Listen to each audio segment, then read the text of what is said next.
Çin'in Doğu Türkistan'daki kamplarında 3 yıl boyunca kalan Gülbahar Haitivaji, kampta yaşadıklarını kendi yazdığı kitapta anlattı. "Bizi uyandırmaya geldiklerinde idam edilme zamanımın geldiğini düşünüyordum," dedi. Haitivaji, kampta yaşadığı zor günlerden bahsederken kadınların aşılama bahanesiyle kısırlaştırılmaya götürüldüklerini de iddia etti. Gülbahar Haitivaji'nin "Kamptaki hayat ve ölüm başka bir yerde olduğu gibi anlama gelmiyor. Gardiyanların yüzlerce kez bizi uyandırmaya geldiklerinde idam edilme zamanımızın geldiğini düşündüm" sözleri kamptaki şiddeti açıkça ortaya koydu. Fransız gazeteci Rosen Morgat'la birlikte kamplarda yaşadığı korku dolu anları anlattığı kitabı Doğu Türkistan kampından kaçış Fransızca olarak yayımlandı. O dönem 50 yaşında olan Haitivaji, 2016 yılında Çin'deki eski şirketlerinden emekliliği için gerekli olan bazı resmi belgeleri almak için Çin'e gitmeye karar verdi.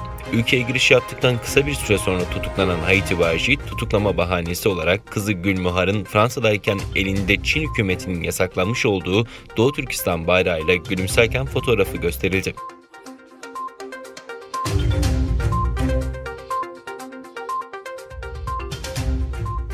Sosyal paylaşım sitesi Twitter, Çin'in Washington Büyükelçiliği'nin hesabını Uygur Türklerine yönelik bir paylaşımından dolayı kilitlediğini duyurdu. Twitter'dan yapılan açıklamada Çin'in Washington Büyükelçiliği'nin Uygur Türklerinin çocuk yapmasının kısıtlanmasını öven paylaşımının platformun insani değerlerle ilgili politikalarına aykırı olduğu belirtildi. Açıklamada 7 Ocak'ta yapılan paylaşımın önce kaldırıldığı, ardından da hesabın kilitlendiği kaydedildi. Hesaptaki son paylaşım 8 Ocak tarihli gözüküyor. Çin'in Washington Büyükelçiliği, Çin hükümetinin Uygurlar arasında cinsiyet eşitliği ve üreme sağlığını desteklediğini, Uygur kadınlarını özgürleştirdiğini ve onları bebek yapma makineleri olmaktan kurtardığı yönündeki iddialarını içeren bir paylaşımda bulunmuş, paylaşıma pek çok kesimden tepki gelmişti. ABD Dışişleri Bakanlığı da Çin'in Doğu Türkistan'daki Uygur ve azınlıklara yönelik uygulamalarını soykırım olarak tanımlamıştı.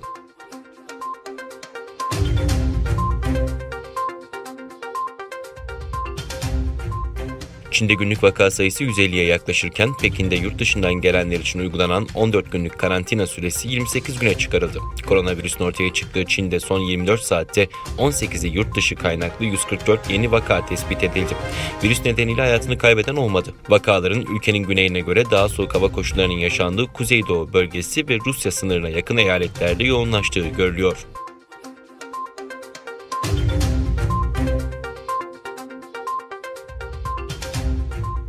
Çin Dışişleri Bakanlığı yeni ABD Başkanı Joe Biden'ı tebrik ederken Donald Trump'ın başkanlığında bozulan Çin-ABD ilişkilerini iyileştirme çağrısında bulundu.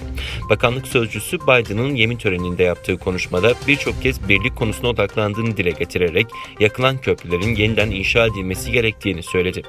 Çin Dışişleri Bakanlık sözcüsü başkent Pekin'de düzenlediği olağan basın toplantısında eski ABD Başkanı Donald Trump döneminin çok zor olduğunu belirterek bu sıra dışı sıkıntılı ve olağanüstü zamanın geçmesinden sonra Çin-ABD halklarının daha güzel bir geleceği hak ettiğini düşünüyorum.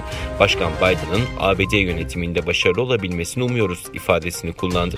Sözcü ayrıca Biden'ın yemin töreninde birçok kez birlik kelimesini kullandığına işaret etti.